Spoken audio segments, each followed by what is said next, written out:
Hello everyone, welcome back. This is second session of the chapter for the chapter 2 of thermodynamics, applied thermodynamics subject. In previous session, we discussed about the Weber and combined power cycle.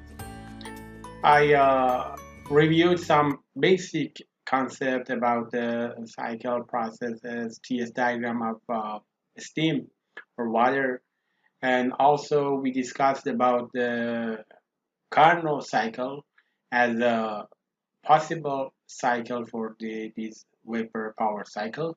We discussed about its uh, you know the problem with the Carnot cycle to be the appropriate cycle for this vapor power cycle. Today I start with a brief review about the what I told you about the Carnot cycle and why the Carnot cycle cannot be the appropriate cycle for these vapor power cycles. The Carnot cycle, as you can see here, also the Carnot cycle is the most efficient cycle, so it is useful if we can use this cycle or to show the vapor power cycle or use this cycle for vapor power cycle. But as I told you, it is not possible because of this problem. First of all, process 1 to 2 we have limiting heat transfer process to two-phase system severely limits the maximum temperature that can be used in the cycle, as we discussed here. The critical point, because after this we have only one phase and we don't have two phase, then we cannot have an isothermal process.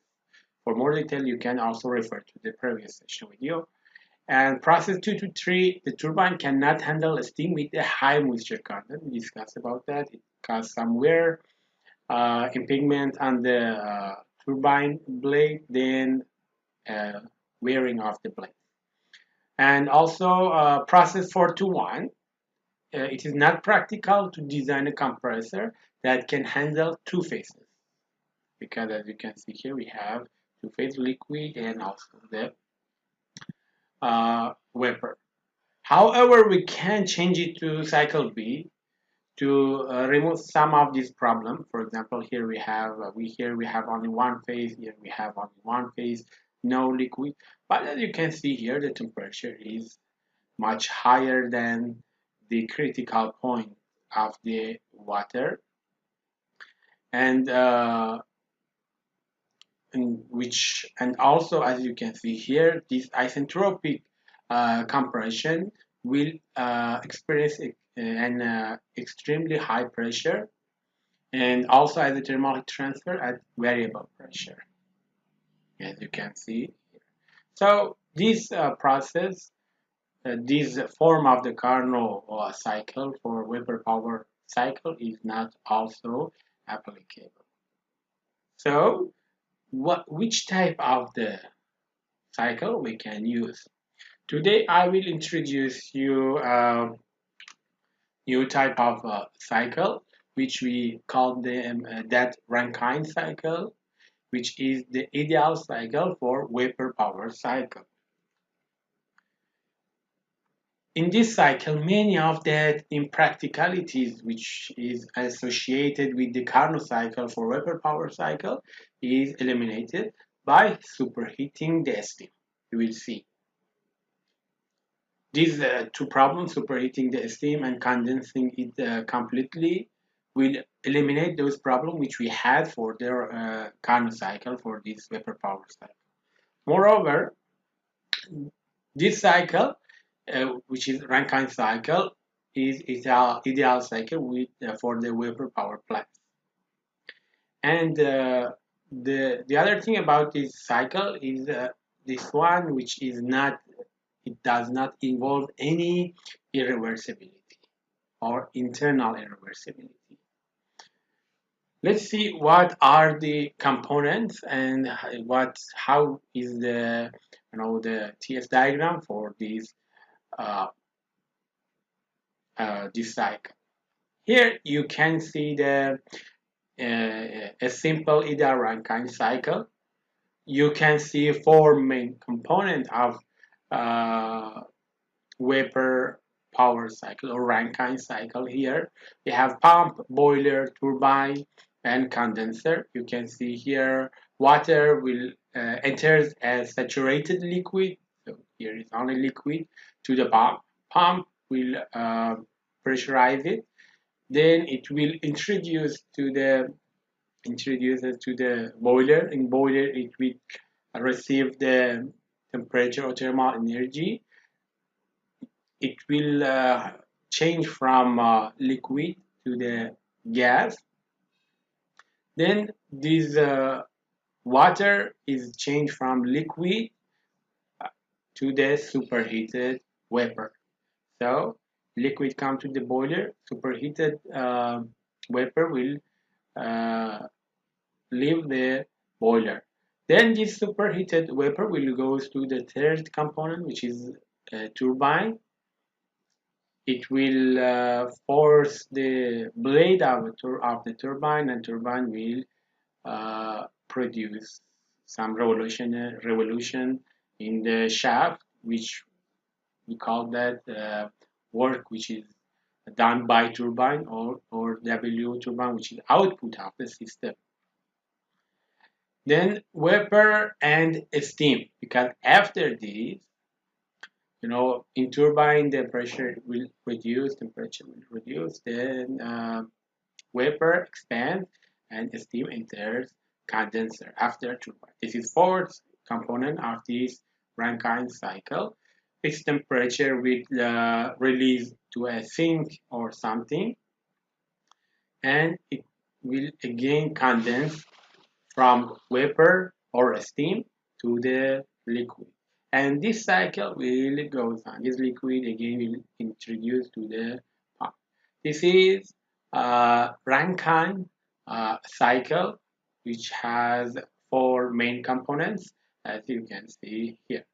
Let's see how is the TS diagram for such a cycle. This TS diagram for this Rankine cycle, as you can see here, the black line is the it's dividing the is the TS diagram for water, and it shows the uh, saturated line for the liquid and vapor. I already discussed about that in previous session. So let's first see process 1 to 2. Uh, when the liquid is introduced or enters to the pump as saturated liquid, you can see here its pressure during this process will increase. As you can see here, it will from process 1 to 2 is isentropic compression in a pump, or so its pressure will increase this much, you can see here, but it is in just liquid side. It is one phase, no phase change from process 1 to 2 in the pump. Then from process 2 to 3, or in the boiler, you can see here Q, or thermal energy, is introduced to the liquid, and you can see here its pressure and temperature start to increase, and you can see here how its temperature is increasing during a constant pressure heat addition. So during this process, as you can see here, we had this in previous slide. Let me just go back to the previous slide. You can see here we have this line, different line for the pressure. You can see here this line is for isobaric lines, actually. Isobaric line, you can see here the pressure for this line is 10 megapascal. For this one is 1 megapascal. This is how pressure is changing in and we can show that in TS diagram. As much as this line is in the higher place, it means it is in higher pressure. but this is isobaric light. So also here you can see this is a constant pressure heat addition to the boiler. So pressure is constant, but temperature is increasing for the liquid here. Then during this process, the phase also is changed from liquid then to saturated liquid, go to the wet phase, wet state, then go to the dry vapor. Finally, it will go to the superheated uh, vapor in point 3. So during this process, in a constant pressure, temperature of the uh, water is increased and its phase is changed from liquid to the gas. So we have this line to show this process. Process 2 to 3, a constant pressure process. Then from point 3 to 4, we have turbine. In turbine, the pressure of the superheated vapor is reduced, which is an isentropic expansion in the turbine. However, this is an ideal uh, process actually. So this is in from point 3 to 4 or process 3 to 4. We have work. The work for the system is in this part, in the turbine. Then the temperature of the saturated vapor is decreased until it reaches almost close to the saturated vapor line.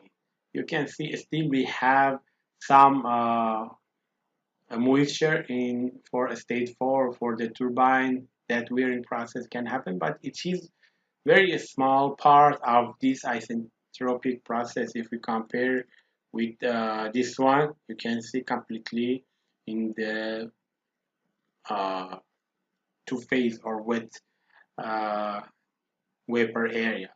But you can see here just a small thing, and even it can be outside of that, but usually because we want to have a maximum thermal efficiency, then up to here this process will continue. After this we have process 4 to 1, which is in two phase or wet process.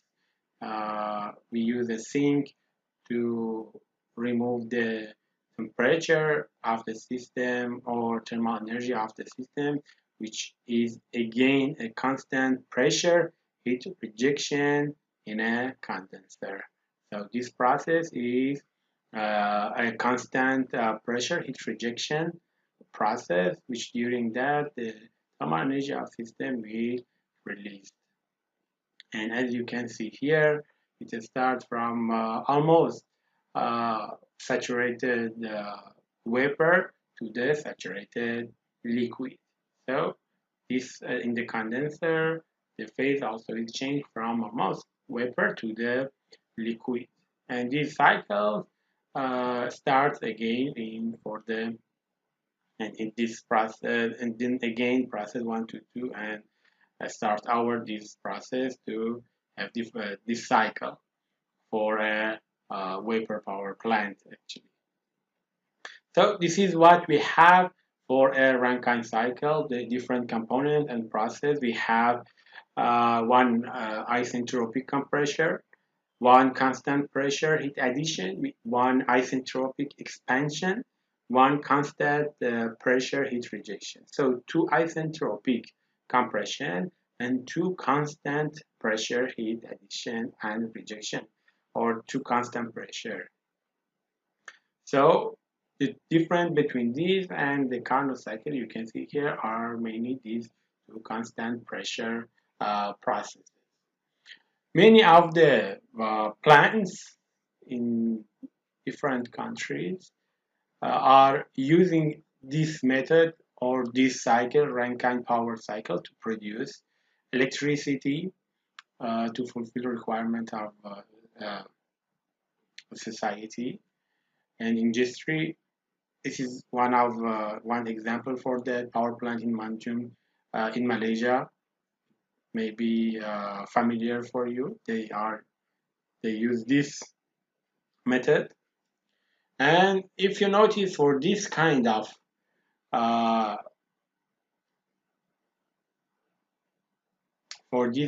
of plants, we can see white smoke coming out from this. And I think you know about that. What is this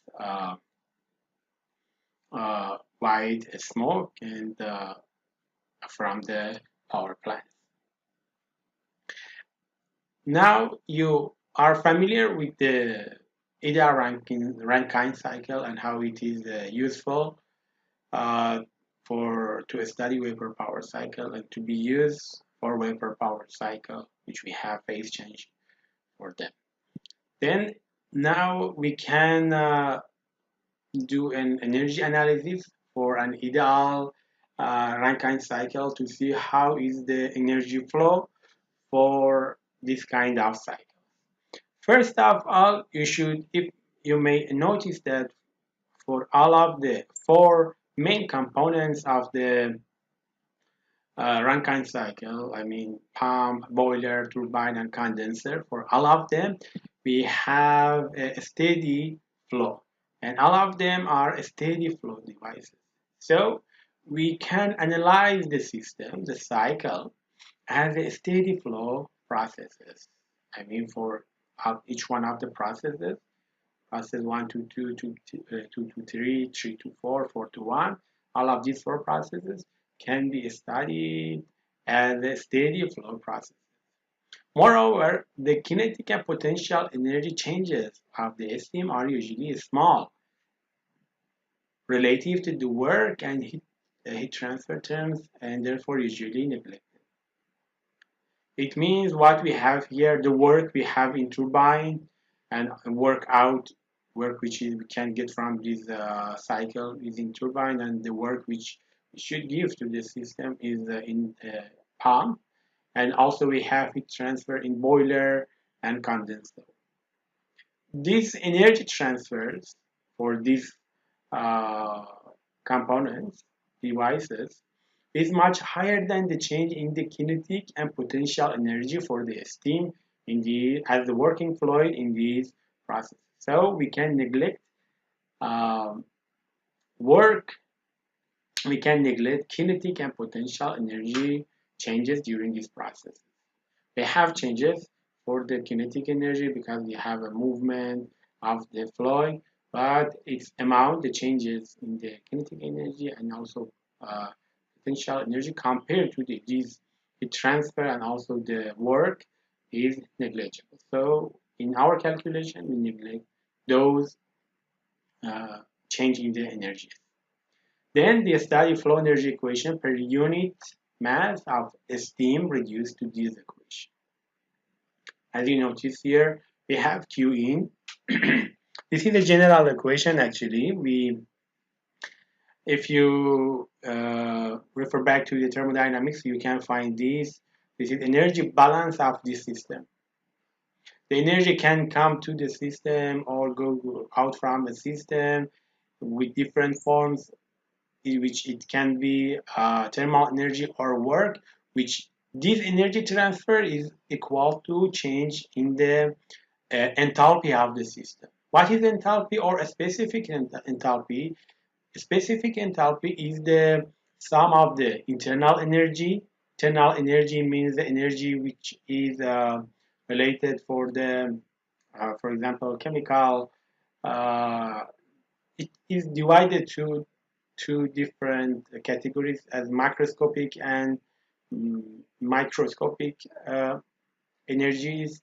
Microscopic like chemical, nuclear, and so on, and our molecular energy, we have that, and microscopic like kinetic and potential, which we have neglected here. So this H, or a specific enthalpy of the system, is the sum of the potential energy and the product of pressure and volume, or P times V. Then H, or specific enthalpy of a system, is equal to U plus PV. This is all of the energy in a system.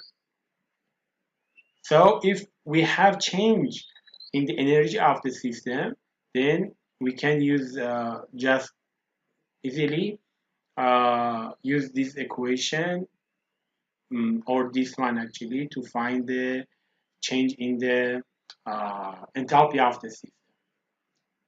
Enthalpy, mm, at the at H1 minus H2, for example, in two different states. And what we should do here, it is we should write this equation for each process. During a process, the enthalpy of system will change. How much is that changes? It is equal this much for that process. So we should write this equation: Q in minus Q out plus W in minus W out equal to H E minus H I entrance, or E, which is introduced, for each process. For example, we will write this equation for boiler, turbine, condenser, and pump separately for all of them. And as I told you, the H enthalpy is equal to U plus PV. And when a process occurs at constant pressure, the heat evolved, or either released or absorbed, is equal to change in the enthalpy completely.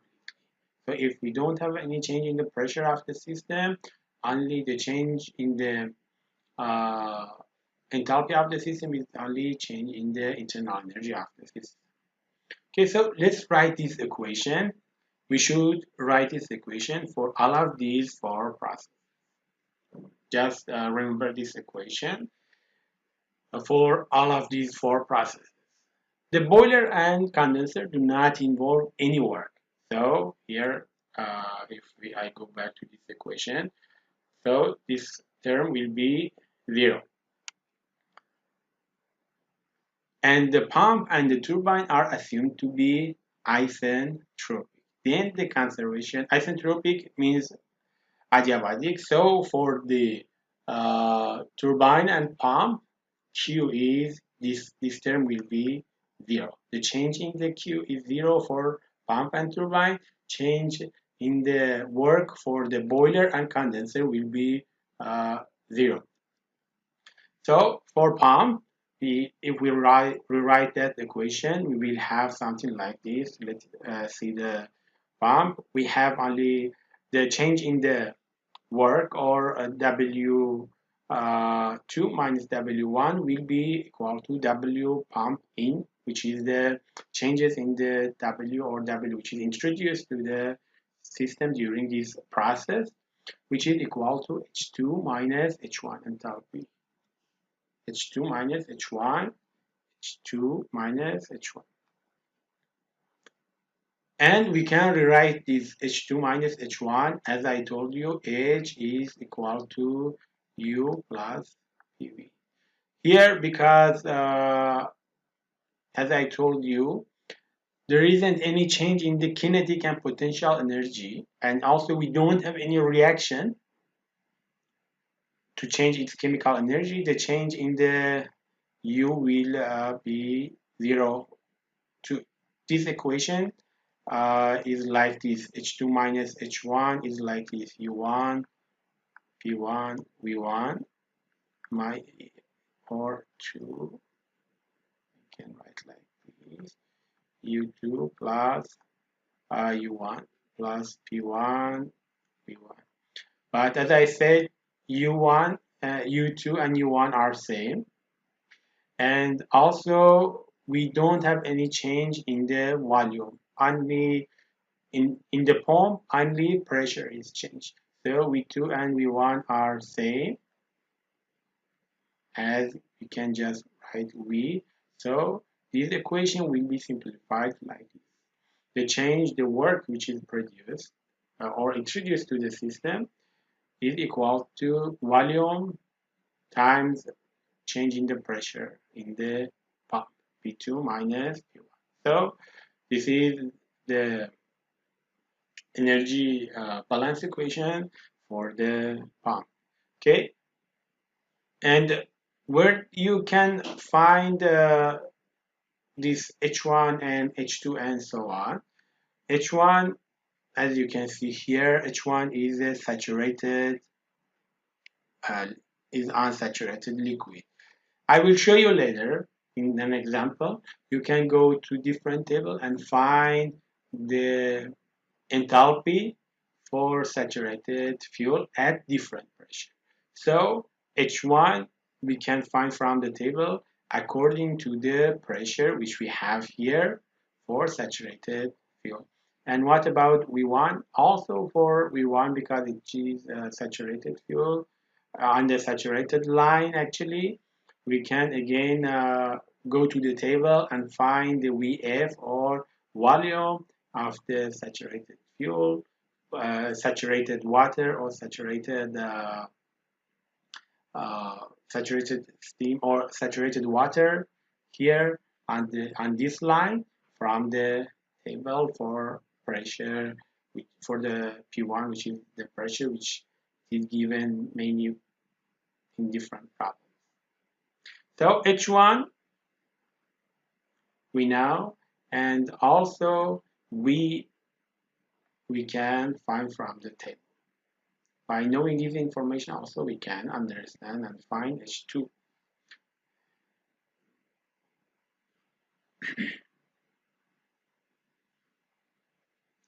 What about boiler? The other component is boiler. In boiler, as I said before earlier, W or work is 0.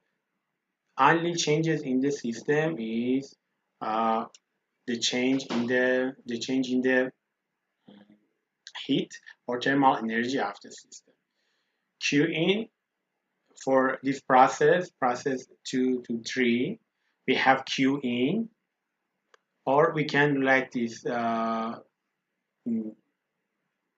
at 3 minus Q2 is this much Q in. So only for during this process, only Q in is introduced to the system. We can write Q in minus what is the change in the this term according to the initial equation. This term is equal to change in the enthalpy of the system. Enthalpy of the system H3 minus H2. What about turbine? In turbine we have work. So this term is 0. What about work? W in minus W4 minus W3 is equal to W turbine out, what we have here. So W turbine out is equal to H3 minus H4, the change in the enthalpy of the system during this process.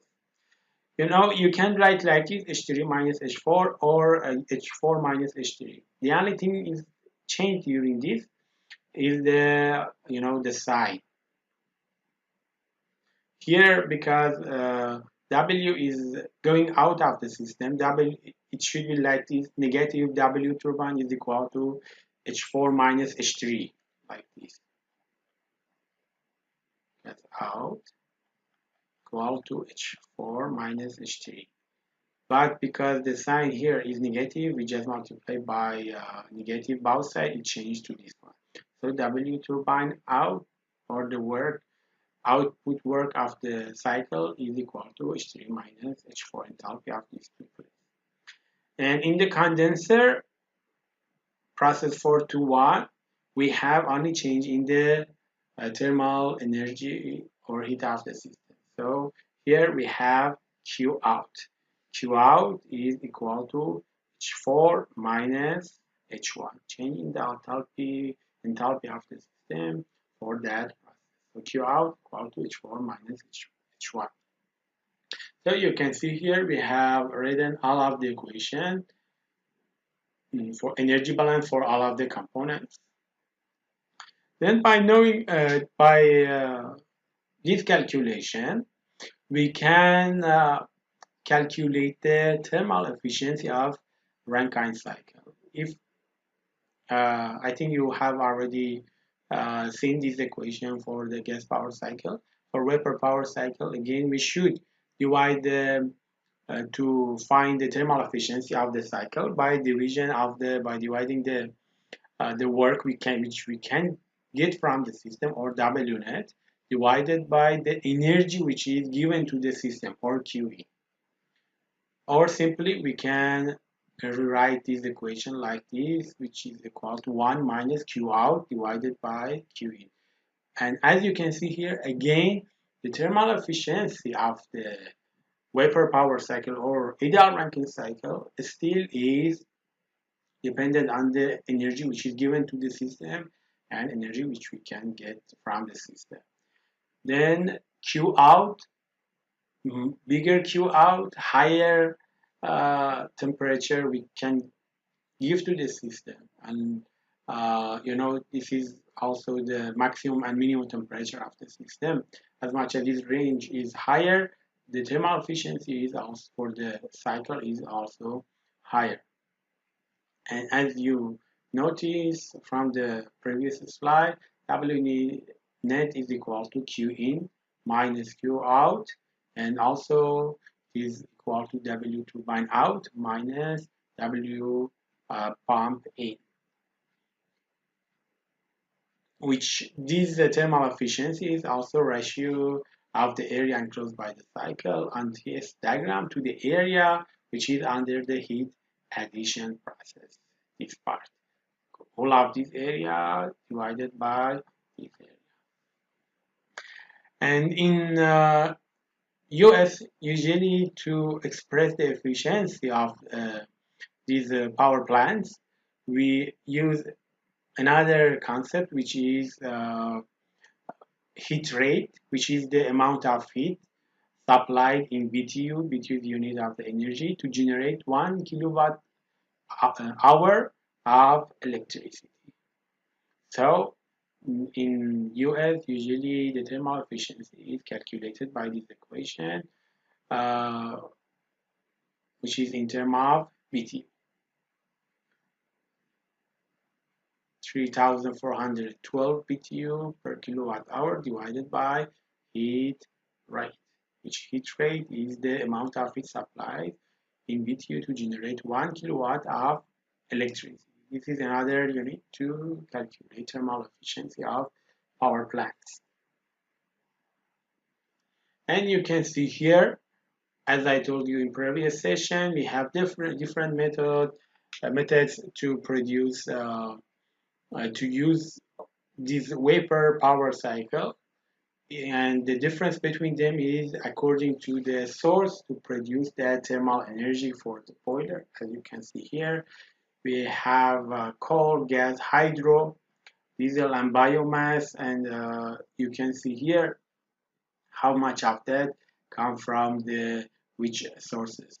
Almost 43% from the gas for the Malaysia, and you can see for other material as well, 45% from the coal. And you can see here more than 80% of the electricity in Malaysia in 2011 came from these two different sources, which most of them are power plant system, which they use vapor power cycle in there to produce electricity from these sources as coal and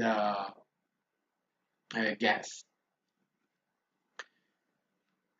Okay, up to here you have understood what is this Rankine cycle, and we already saw how is the energy flow in this cycle.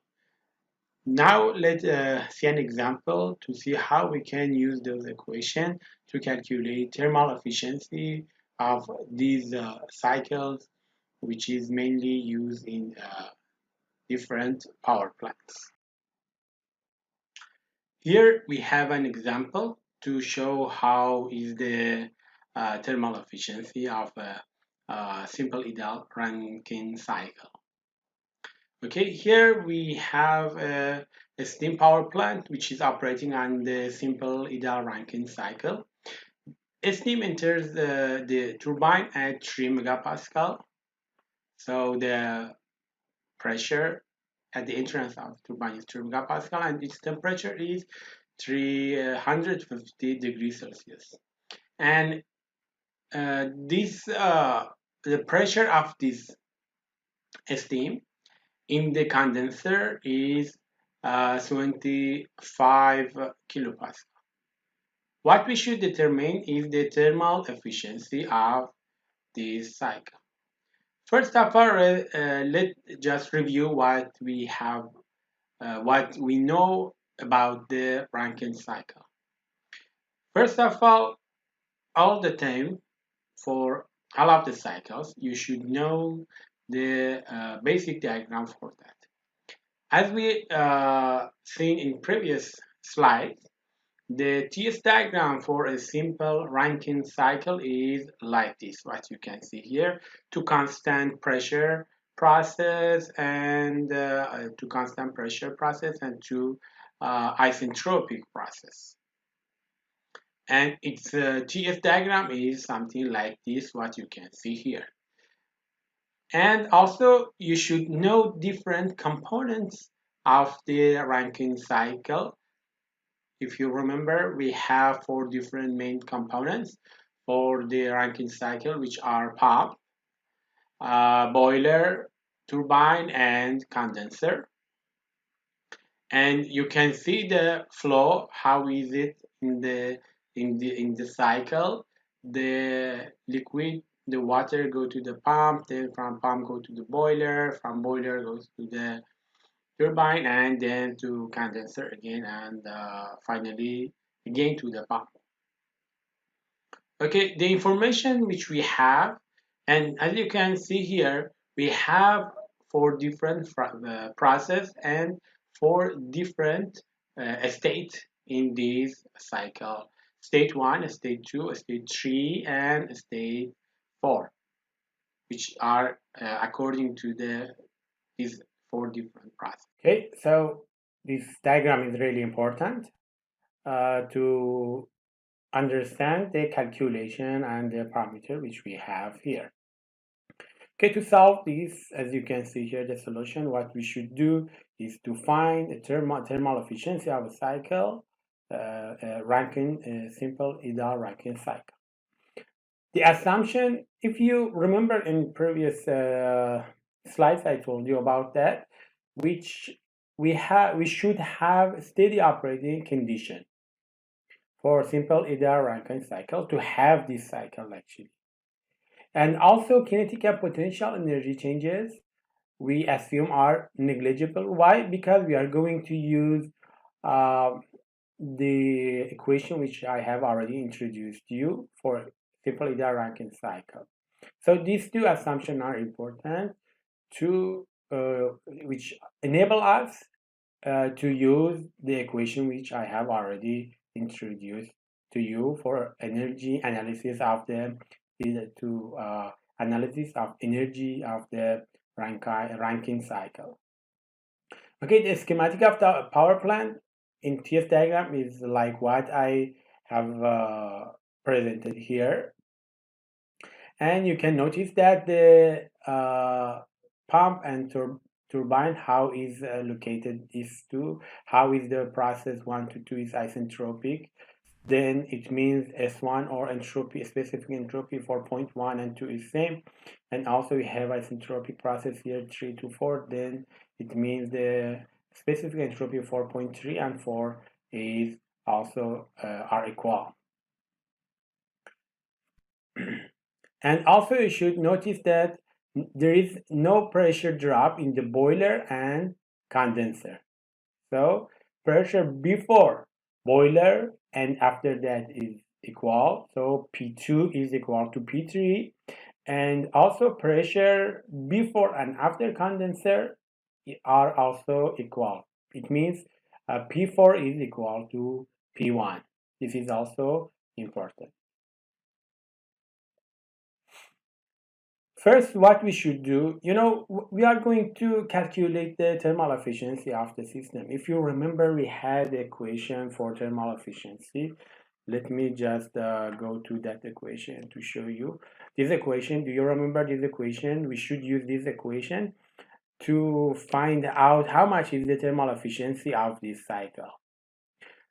So to solve this equation, we need to know how much is Q out, how much is Q into the system, how much thermal energy is come to system, how much Q is lost from the system or released to the sink.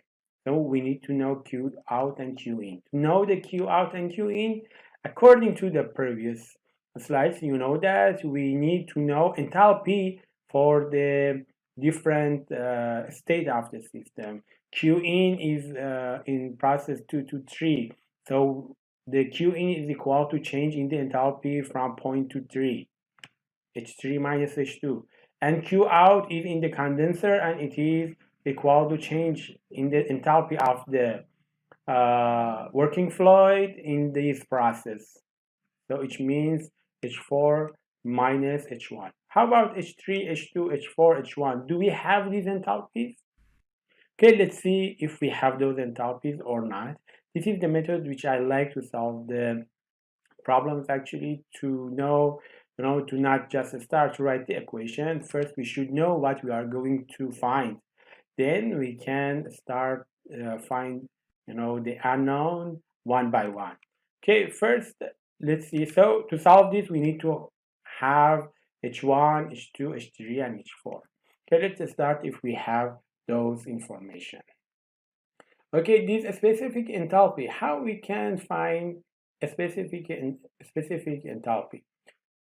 For state 1, which also is mentioned here, we have pressure and temperature. So we have P1, and also if you notice, it is saturated liquid.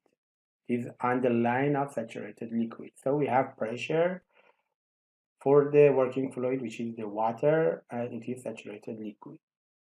We have pressure. Okay, how about enthalpy? How we can find enthalpy for fluid, which is water here? We have tables at the end of your textbook, which I have also put in this slide. You can see them. This is for saturated water, table A4. We have 3 different tables, table A4, A5, and A6. A4, A5, and A6, which A6 is include different table as well. You can use these tables to find these characteristics.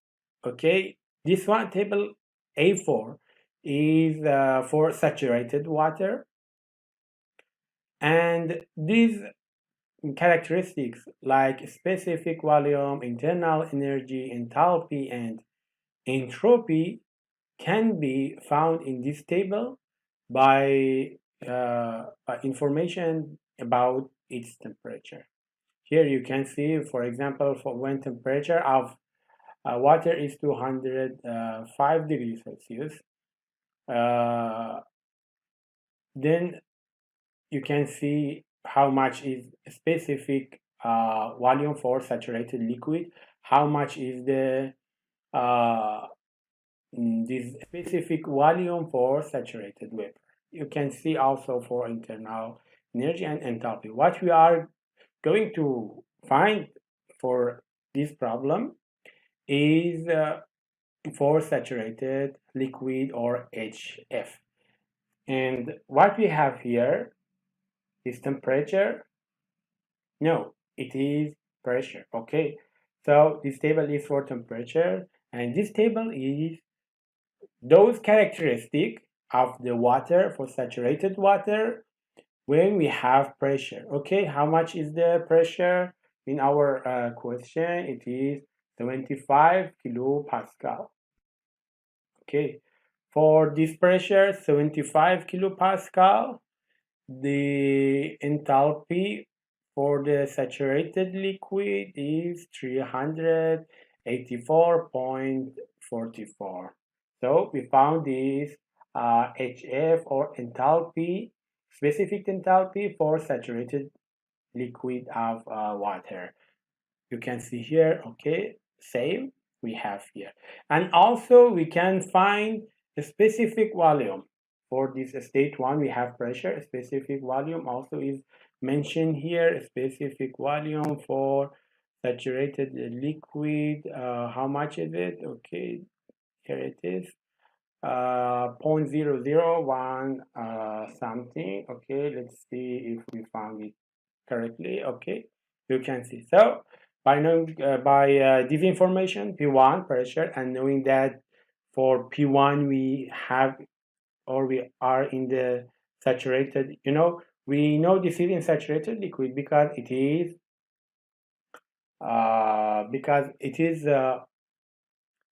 on this region of this graph, TS diagram. Okay, so this information from the pressure, which we know, from the graph, we go to the table, and finally we can find this information, and especially H1 and enthalpy for the state 1. Okay, what about state 2? You can see state 2, we go from state 1 to state 2 through an isentropic process. It means S1 and S2 is same for these two states, what we have written here. And also we know how much is the pressure. How we know? I told you before that the pressure in the pump doesn't change. So pressure before and after pump is same. P2 is equal to 3 megapascal, which is also mentioned. Okay, we have found the characteristic of the working fluid for state 1. Okay, let's see for state 2. As you can see here, for state 2, we go from state 1 to state 2 through a isentropic process. So as you can see also in this graph, the specific entropy for state 1 and state 2 is same.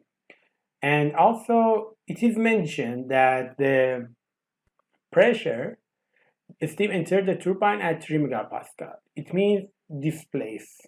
So we know the pressure before the turbine is 3 megapascal. But also we know that pressure in boiler doesn't change. You can see here pressure in pump is changed. It is increased from 75 kilopascal to 3 megapascal. But in boiler, pressure doesn't change. In other words, pressure in point state 2 and 3 is equal. So we know how much is the pressure in state 2 as well. It is 3 megapascal. Moreover, according to previous slides, if we write that energy analysis or energy flow in different components, we will have such equation. If we write the energy balance for the pump, we will have this equation, which we had in previous slide. W pump in is equal to specific volume V1 times pressure at state 2 minus pressure at state 1, which we have all of this information. V1 or a specific volume is already we get that from the table. We got that from the table. Also, we know how much is P1 and P2 by substitution of these values, and by also you should notice that we should convert this 3 megapascal to kilopascal, and using this unit conversion ratio, we will have W pump in. How much work is given to the pump? It is 3.03 kilojoule per kilogram. This is work, or actually this is work flow rate, something like that. This is per mass. This is because we have a flow here, so we should calculate the work for that flow. So 3.03 kilojoule per kilogram is the work given to the pump. So we have W. And if you remember, we had another equation for the pump. As I told you, for the pump, if you remember, we had this equation like this. W pump is equal to H2 minus H1. I told you this because in pump we don't have any changes in the, the main equation was like this: delta Q plus delta W is equal to delta H, which delta H, I told you how much is it. H is equal to U plus PV. Because of that we have this equation, and W is W2 minus W1, and Q is Q2 minus Q1, or Q out minus Q in, and so on. Here delta Q is 0 and delta W is equal to W pumped in. So we rearrange it. Then we have only this. If you want more detail about this equation, you can refer to the previous slides. Already I discussed about this equation. So the enthalpy for the state 2, H2 is equal to H1 plus W pump in. We have H1 here, and we know how much is the W pump in. We have calculated here, so we can have H2 as well. So up to here we have all of the characteristic for state 1 and state 2, especially enthalpy of these two states. Okay, let's go for state 3, after boiler and before turbine. As I said before, we have the pressure for this point, and also we know how much is the temperature. It was given by the equation here, which the temperature at the entrance of the turbine is 350 degrees Celsius.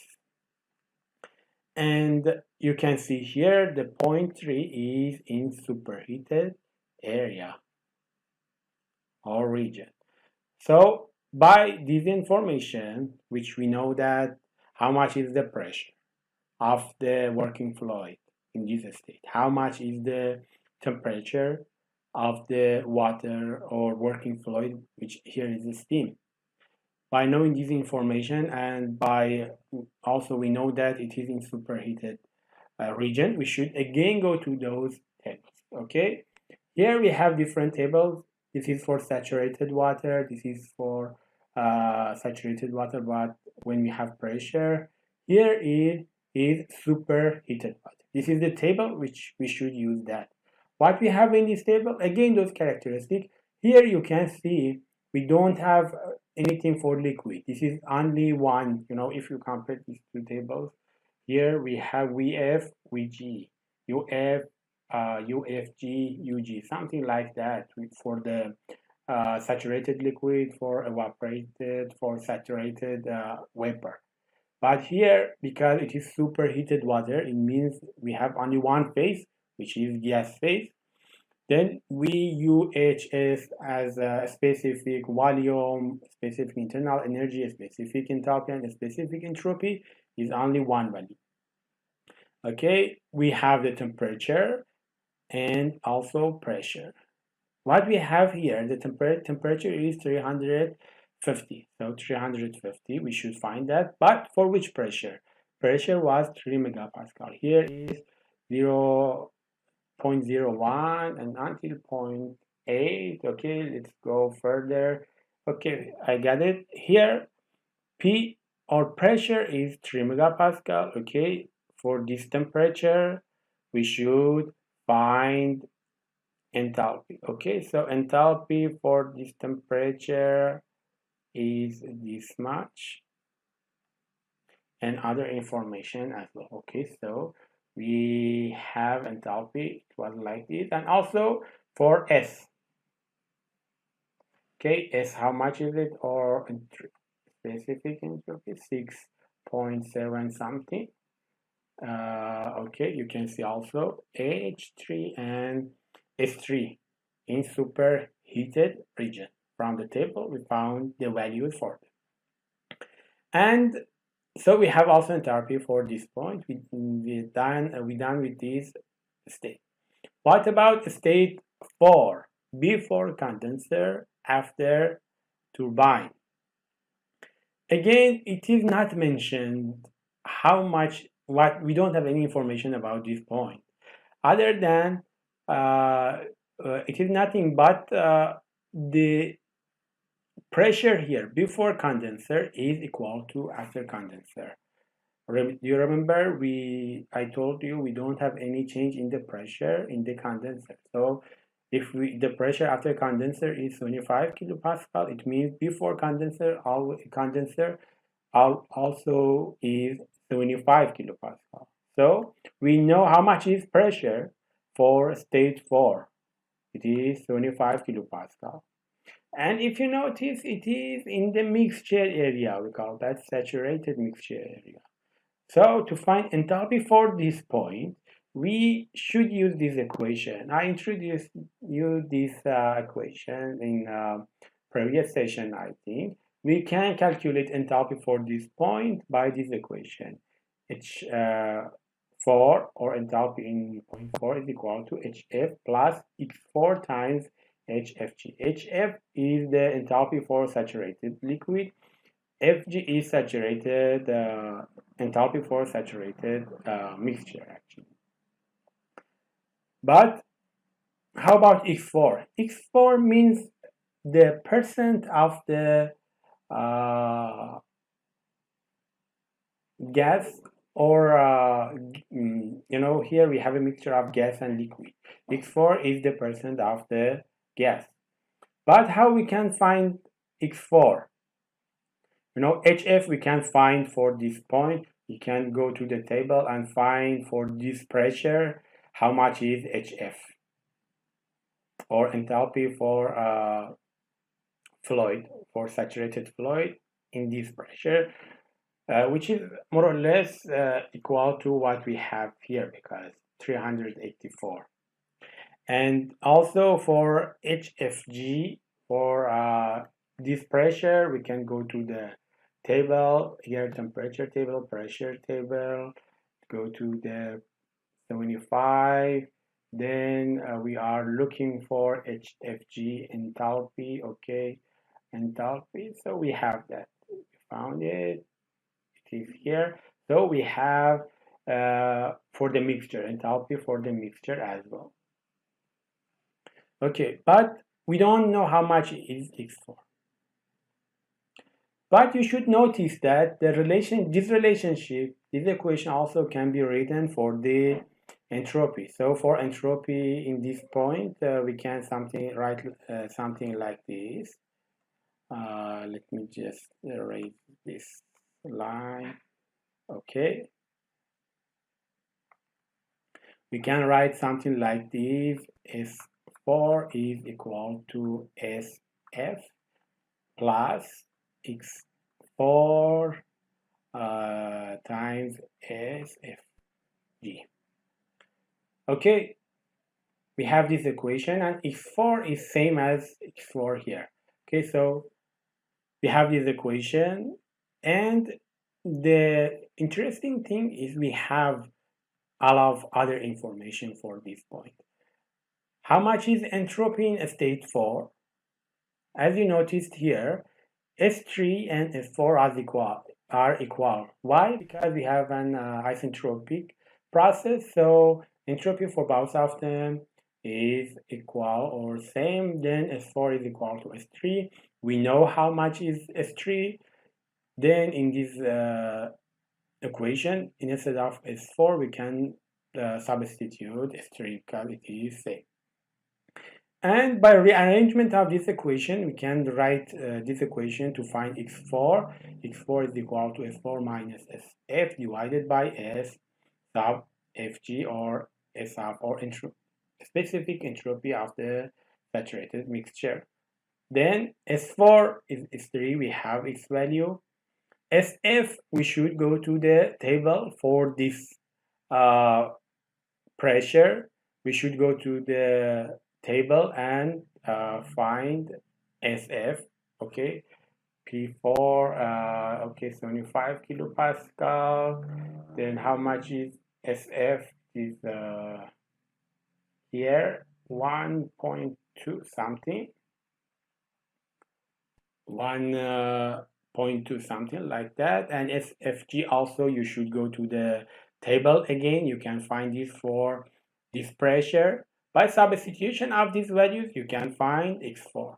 So now we have x4 as well. By substitution of HF uh, from the table, substitution of HFG from the table as well for this pressure, and by substitution of this value for x4, which is 0.8861, we can calculate enthalpy for 0.4 as well. Okay, so step by step, we have done some calculation by the information which was given by the questioning instruction to find out how much is the enthalpy for all of these four different states.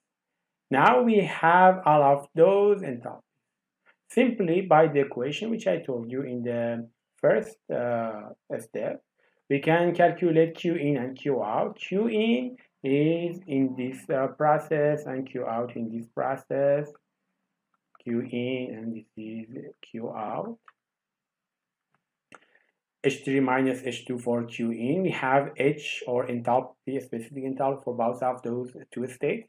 And also for Q out, H4 minus H1. Again, we have the enthalpies for those two states.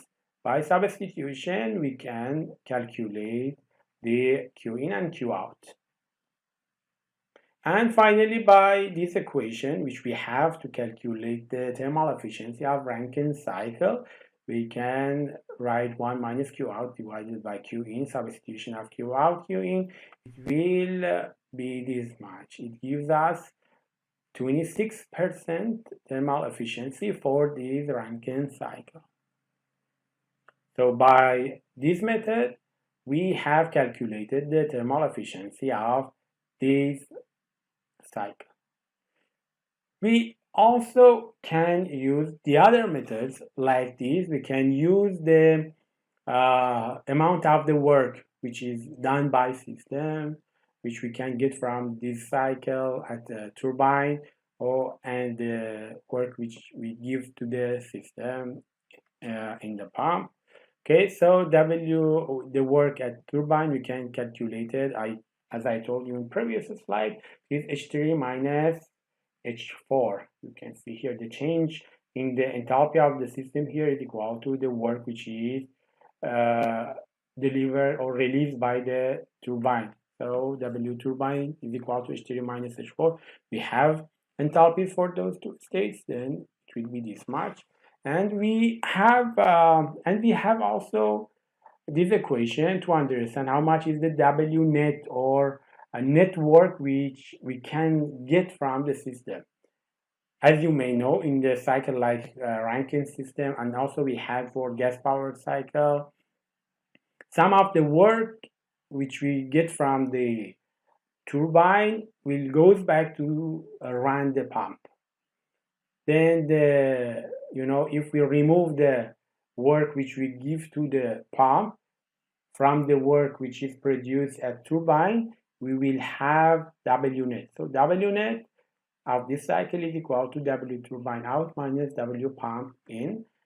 We have both of them, then we can calculate the W net. And also we can use this equation. W net is equal to the thermal energy which we give to the system minus thermal energy which it goes from the system. The difference between these two temperature or thermal energy is the amount of the energy which is converted to the work. However, this is only for ideal Rankine cycle. In general, in real condition, because of some of the energy will goes for the due to the heat transfer, heat loss. Some of this heat will goes to surrounding because of friction, and also will be some drop in the work which we can get from the system. So W net is equal to Q in minus Q out only for ideal Rankine cycle. By substitution of these two values, we will have this 710 kilojoule per kilogram as W net for this cycle. And then we can use this equation, which is in terms of W net and Q, or thermal energy, which is given to the system, to calculate the thermal efficiency of the system. So thermal efficiency of this cycle is equal to W net divided by Q in substitution of their values. Again, will give us 26%. So by these two methods, same result we can get by these two methods, and the thermal efficiency is 26%. So it means this thermal efficiency means 26% of the thermal energy which we are giving to this cycle is converted to the useful work. However, generally it's not like that, and the thermal efficiency will be lower due to the friction and heat loss, as I told you. And let's calculate the back work ratio, what you had also for gas power cycle. Back work ratio means how much of the work which we can get from the turbine is required to run the pump. It means we should divide W in to the W out. W in for the pump, W out for the turbine. We have both of them, the values for them. The result of this division is 0.004, which means only 0.4% of the output work from the turbine should be used to run the pump, which is very low amount or very low back work ratio. It is an interesting characteristic of these vapor power cycles. We should compare that with the gas power cycle, which their back work ratios was 40 to 80%, which is a huge amount of the back work ratio. In other words, only 80% of the work which is produced by turbine should go for the pump. So this is one of the advantages of the vapor power cycle compared to the gas power cycle. And if we are going to compare the efficiency of this Rankine cycle with the